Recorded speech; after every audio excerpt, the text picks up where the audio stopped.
No, nothing. What did you say? Nothing. You said that. Shh! You said. I'm filming. They're watching right now. My gosh. Hello, casting team. My name is Cullen Bishop. I'm 27 years old, and I'm from Watsonville, California. My wife and I just watched season 4 of Traitors, and oh my gosh, we were blown away. I'd never seen the show, and my first thought was, I have to get on this show. Before we get into all that, a couple things so you can get to know me a little better. I am a fun-loving, easygoing guy. I love being around people, and I love the outdoors. I've always had a sense of adventure, so when I graduated, I moved from California to Virginia. That's actually where I met my wife. And since then, we got married and moved back. But that sense of adventure is definitely still in me, and I'm ready for the Scotland Highlands. Bring it on. Another thing about me, I'm very competitive. I really enjoy strategy and puzzle type games. And so if you were to ask pretty much anybody in my close circle what I'm about, what my favorite game is, they would tell you chess.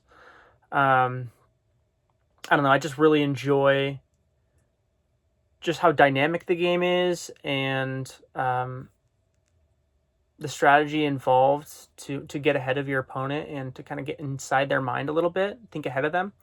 I love it. Now about the competitiveness, I grew up in a family with 4 siblings, and we, every single one of us, there was not deviation. We all were so competitive to the point that we didn't even care if we hurt feelings. Unfortunately, it was just about getting the win. Now, is that the way I approach my daily life? No. I would say much more responsible in the way that I deal with my competitiveness. It just gets channeled into more things that I'm passionate about. So, looking back on childhood again, there was one thing that is central to me that's kind of relevant to this whole conversation, and that was our weekly gathering to watch the game show Survivor.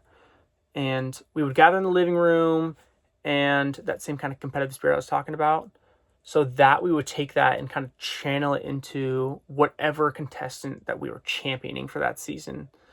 And so we'd experience all the euphorias of challenges won, lamenting all the defeats of contestants voted out, and kind of in every way truly experiencing their life on the island. And I think that really got me attuned and helped me to start to think about those special kind of games, ones that take not only mental stamina and physical stamina, but also something that's like a little more required. And I would call it cunning.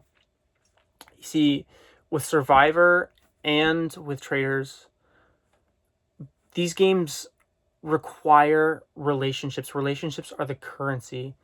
And so you have to be able to win people over, to connect and truly gain their trust, and especially from a Traitor's perspective, to do it with deceit in mind.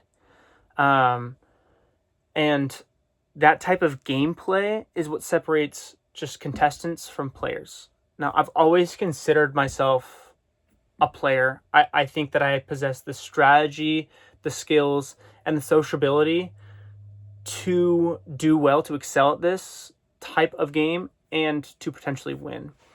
So when I heard and saw about Traitors, again, this was like something I'm like, oh my gosh, this is perfect. This is so fun. This is like the opportunity of a lifetime. So as we watched the season, we watched Rob, and I felt like oftentimes I could kind of predict where he was going. Just because from a strategic gameplay sense, he was a very strategic player, and a lot of his moves just made sense. So whatever most benefited Rob, that was the decision he would make. I would feel like I would do the same thing. Whatever it takes to win, that's what you got to do. That being said, I think it's pretty clear at this point that if I were to be chosen to play this game, I would hope that I would get chosen as a traitor. I just think being a traitor would be so much fun. I would love the spotlight and the challenge that is deceiving people, winning them over, and then backstabbing them. It's such a crazy mental challenge, but I think I could weave my way through. I think I'm good enough at connecting with people that I can make it happen. So my strategy would definitely be to lie low, and relationships are the currency. So whoever I could win over and gain their trust. One thing that was very clear to me in season 4, it was the only season I watched, but watching that season, silence is not always the answer. Under the radar is good, but silence is no good. That ends up being suspicious. So there would be people that I would have to confide in, have to express distrust or suspicion on other faithfuls. And essentially what I would have to do is in every way transform my mind into a faithful, so that every decision, every conversation, everything that came from me was so believable as a faithful.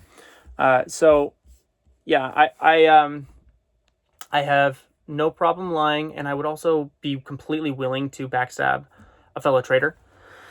It seems kind of necessary, especially if you're chosen first to backstab a traitor. I mean, it seems almost impossible for all original traitors to make it to the very end. At some point, someone's going to come under scrutiny, and that can be the most important time for a traitor, and what they do with that. So I believe I have the innate skill and abilities to do really well at this game.